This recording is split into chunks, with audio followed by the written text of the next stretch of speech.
there's been a lot of heated debate about conventions during the pandemic. And there are still conventions that are planning to go this year. One that's actually planning to start tomorrow, despite the fact that despite the fact that every celebrity's canceled, and they've still not announced that every celebrity's canceled. I think as of right now, the only celebrities that are definitely going to be there are Warrington Gillette and Tony Moran. So sounds like a sellout. Action-packed show. Yeah.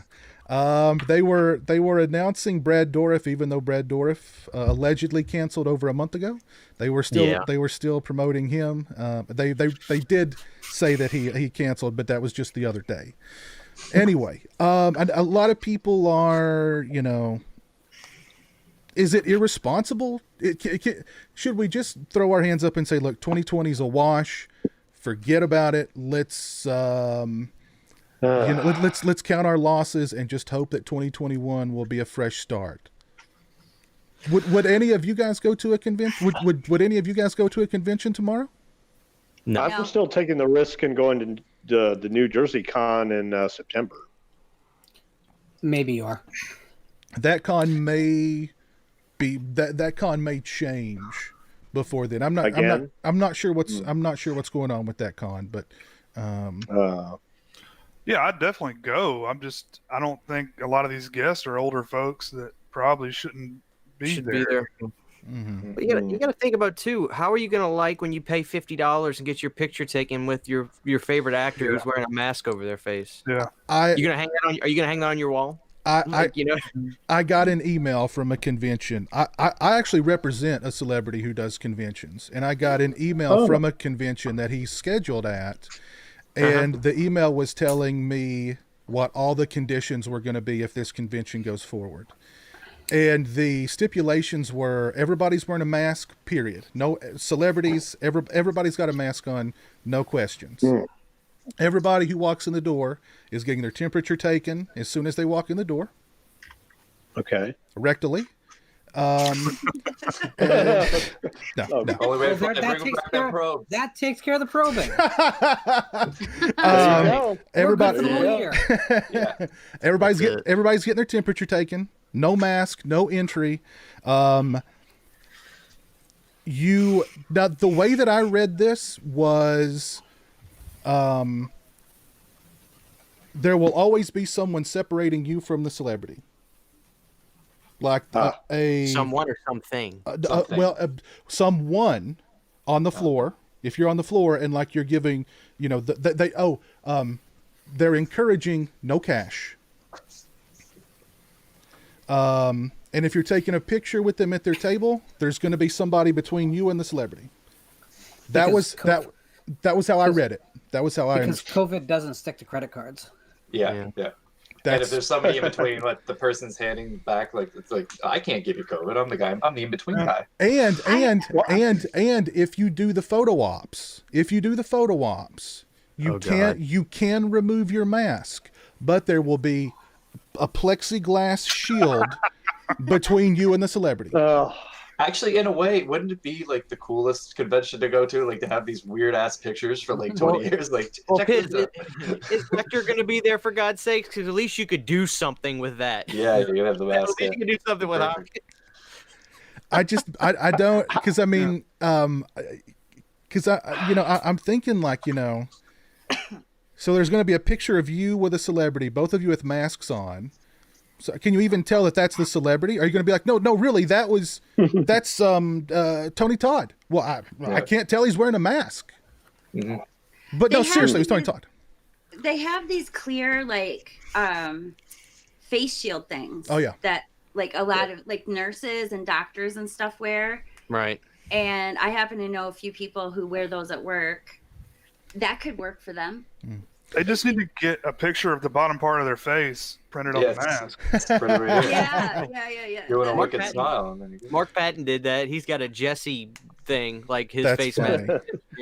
But I mean, even if you do brave it to go out to a convention, there's all these stipulations, and I mean, I don't know. For me, I just think we need to call 2020 a wash and just postpone everything to 2021 and hope that things are better. Honestly, it's hard, man, because this is some people's livelihoods. I get that. I really do. I can't forgive lying to your audience and not saying that this person's canceled or this person's canceled. But I can imagine that people that are and nobody said the name of the convention, so I won't unless somebody wants to. But I can understand the stress and the fear that some of these people are going through trying to make money off of this or that. Mm-hmm. This is why this Cameo thing's so big right now. And people are going to Cameo and they're saying, oh, some certain people are fairly priced, I think, and you can get $50. I think we were talking about Matthew Lillard, $60, $50-$60. You can get Matthew Lillard to do a little video for your wife or your daughter. He could be Shaggy or something. There's some viable options out there, safe options out there. Because I'm not going to a convention this year. I'm just not going to do it. Well, one guy who represents a lot of celebrities, he's been setting up get-togethers like this, where you have a Skype chat with your favorite celebrity for whatever the price is or whatever. You know what I mean? It's not the same, but you get 5 minutes or 10 minutes or whatever for however much money, and it's just you and them via Skype. I don't know. I think that's still thrilling. Sure. Yeah, it is. It is. Yeah. I would be excited by that. So I just did want to say that celebrities are a very minor part of conventions for me. I mean, they're not the draw. I like being in the environment. I like seeing the goods on tables. I like seeing other horror fans and seeing what they're up to. I love seeing what the creative and not so creative cosplay is that year. It's very rare that I'm that excited about a celebrity. So to me, the celebrities and photos, that's not like a big deal.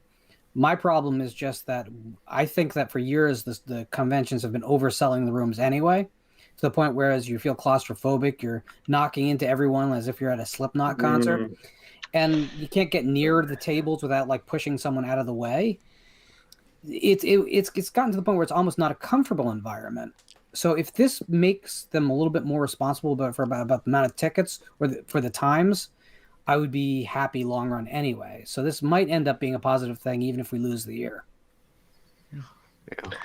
I know what you're saying, Lauren. I'm short too. I can't breathe in it's not just about short though. It's also just about when you walk into a group of people, and Piz has made reference to this. You get all different types of people with all different types of hygienic routines. Yeah. Yep. And you're in very close proximity to a lot of them. And I just, to me, I would rather have an appointment time when I show up if I'm going to meet a celebrity than wait on a line anyway. I don't even understand why that is still the policy. It makes zero sense. With what they're charging, you should have a time, and if you don't show up, you miss your time. Tough. You make people responsible, but you show up at your time. You don't wait on a line. You're getting through. Worst case scenario, what? They run 20 minutes late because they're like 20 minutes late. That's still better than any lines we waited in. So I just think that maybe this is going to cause a re-envisionment of how conventions should run. And I think that's good. Also, there is a convention next year in New Jersey at the Convention Center, which I am it's the Creation Fangoria Weekend of Horrors being reborn. And I support that because with a venue that big, we're not going to be, brushing feathers with every other bird in the house. And I think that is something we need to figure out. These small hotels, it can't go on. Yeah. Well, I think they're going to, one of the downsides I think is that pricing will go up. Yes. Will in an event to maybe cut down on people. So I think that's probably the first thing that's going to happen. Is the pricing will go up. Just to get in, it'll be, yeah. And celebrity, and the cost that's for autographs and stuff, that's going up next year too, no doubt about it. And what sucks is I'm not a big autograph guy. I like meeting the people, and a lot of these people don't give me the damn option to just pay for a picture. Yeah. It's $40. Picture autograph, and I'll ask the liaison, can I just do that? No, it's just $40. Because I just like I like to meet them. autographs are cool. They're not Yeah. my thing. I don't care about having autographs. I like meeting the people. It's just, that's why when I go to conventions, it's $10 t-shirts, Trick or Treat Studios booth, and I go in basically all the flea market tables where people are selling like Return of the Living Dead buttons and stuff like that. That's why I love going to the convention now, but I don't know. See, what I like to get, if it's one that's far away from me that I'm going to be there the whole weekend, I like to get everything done on Friday, which is a slow day, and then the rest of the weekend, as far as celebrities are concerned, and then the rest of the weekend is just people watching and checking out the vendors and going to the panel discussions, and if there's screenings and stuff like that. That's that's really fun to me. So Friday when the doors open, or anytime Sunday really is the best day to go. And Sunday is your best day to hit up the vendors, because by then, if they've got stuff left over, they don't want to take it home with them. So, that's your time to bargain. Yeah. Yeah. So, Texas Frightmare's due for a good venue, man. A new one, because, dude, last year it was literally horrible. My wife was like, we got to get out of here. I have anxiety from all this. I don't care. I have no problem being around people. I'll yell in a group of people, Sydney, come on. And everybody's staring. I don't care. But dude, it's crazy. It's crazy how packed it is now. They need a new venue, because it's the hotel connected to the airport type thing. Yeah. And it's a disaster. It's just a disaster. Yeah. Do they reschedule it, or do they cancel it entirely? They have it scheduled for September, but I'm just not going. It's not going to happen. But they have one thing. Texas Frightmare, I think they're a very professional organization. They're very good about keeping the people up to date on what's going on. But I do know that they don't want to cancel it until they just really know, because whoever runs these things, like I said, I try to keep the humanity in it. I know that these people that run this stuff, they make money from it. It's their livelihood. Yeah. I get that. It's just a tough situation. It really is. And I wish there could be some other things they can figure out to do, but I don't know.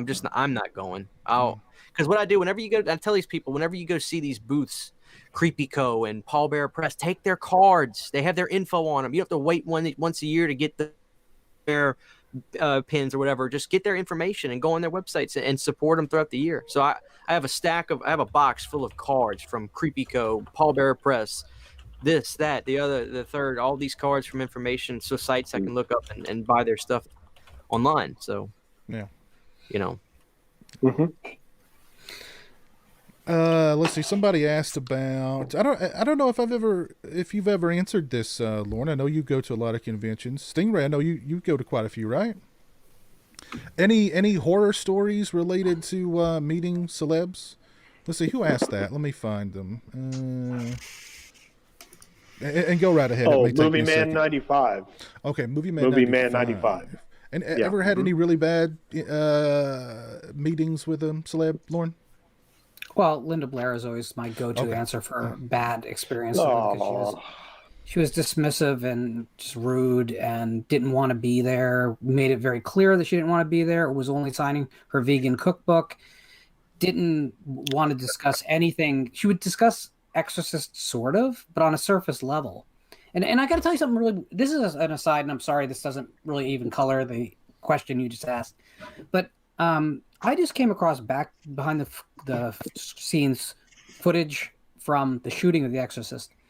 And it's amazing when you look at Linda Blair as a kid actor, how much fun she's having and how much she seems to be enjoying, and how, like, you see her with William Friedkin, and your mind races to William Friedkin, the guy who's shooting guns to scare priests and having the right emotions. But he's laughing and joking, and it's clear that she's in a very safe place. And it's so exciting to see that. And then to the person I met, what is that, 40 years later, man, it says something about our entertainment business. Yeah, that's what I was going to say. Good. That's what I was going to say. It says something about, yeah, I mean, she's, she went from, I mean, she was nominated for an Oscar for The Exorcist, wasn't she? Was she? Yeah. And she lost to somebody who was younger than her. Okay. But, I mean, literally my experience there was I wanted to talk to her about Hell Night. So I said, Hell Night is, I think, completely, and I didn't even, that's it. That's all I got. And she goes, I was like, wow. Okay, I guess I'm not going to ask it that question. And I was like, I'm like, I'd like that one signed. That was it. I remember I was hanging out near Danny Steinman's table at a convention where Linda Blair was, and like Danny Steinman didn't even know Linda Blair was there. Somebody told him, like, Linda Blair's here, and he was like, "Oh, I'll have to go say hi to her." And I was thinking, like, don't, dude, because she's probably not even gonna. Even if she does remember you, she's not gonna. So I was just thinking, like, I don't even want to watch that because that's just going to be super uncomfortable and sad. And you know me, I'd love to walk up to her and to say, hey, remember that made-for-television movie you made where you went to the penitentiary and got raped with the plunger handle? Remember that? Because I would do that, but I wasn't going to do that. I was trying to be respectful, but she wasn't respectful to me. Yeah, she. I've told Born Innocent, people, check it out. I've told this story before, but she would only write certain things on people's posters to personalize them. So, like, if you wanted her to say a certain line from The Exorcist, she wouldn't do it. She wouldn't write it. Your mother, blah blah blah. Yeah. Well, yeah. Or mundane ones. Or let Jesus do his thing to you. She wouldn't write that either. Oh man. So if I went to her with my Savage Streets Blu-ray where I'm pull quoted on the back, she's not going to give a shit. She wouldn't care. She'd sign it if you paid her. But that's even it. If I made a donation to her cause. No, if you walked up to her table with your phone out and you showed her a picture of your pet, or you had the screen to her website pulled up and you were like, "Is this where I donate?" Then you'd have. That's how I did it, and I had a positive encounter with her. Because I was warned beforehand. If you want to have a good encounter with her, show her a picture of your pet, which is exactly what I did. And she was like, "Oh my God, he's so cute!" Oh, so that's how I had a positive encounter. It almost sounds like awesome. a Nazi from Seinfeld, right? Like you just have to go through the motions. Lauren's got some sort of wild animal there. This is the storm cloud. This is the crinkle ball killer. Hi, Kitty. Oh. I don't think she can really tell who's talking. So she probably won't answer. Yeah. This is my girl. If I could get Linda Blair and William Friedkin to sign my one sheet of The Exorcist, it'd be a dream come true, man. Oh, I'd love to meet William Friedkin. I just want to ask. I am too. I just want to ask Linda Blair about that how-to video that she made in the late 80s called How to Get Revenge on People, which had all these different ways of destroying people's lives, like destroying their Social Security and auto-rigging their car where they could die and everything. And she just says with a smile, confidence. Wow. Confidence. Somewhere between Rick James and the Hells Angels. Yeah, a lot of. She's had a life. She's had, no doubt about that. What about you, Stingray? Have you had any horror stories with celebs? I've heard you mention some bad ones, but I mean, really nothing too bad. Thankfully, everybody's been pretty cool. Laura Park Lincoln was kind of standoffish, but she's kind of crazy too. She wasn't that way with me. She was actually kind of cool. She was trying to sell you anything? No. Trying to push some crystals on me and talking about my energy and stuff, and Oh, I like her. I want to meet her. Oh no, you don't. Maybe she was past. She literally tried to sell an entire room of us at timeshare. So she does like these, I guess, seminars about, I guess, New Age type stuff. I'm not real familiar with Reiki. But, yeah. See, she didn't try to throw any of that on me. I don't know. Maybe she was past that or something. I don't know. But she was just kind of cool with me. So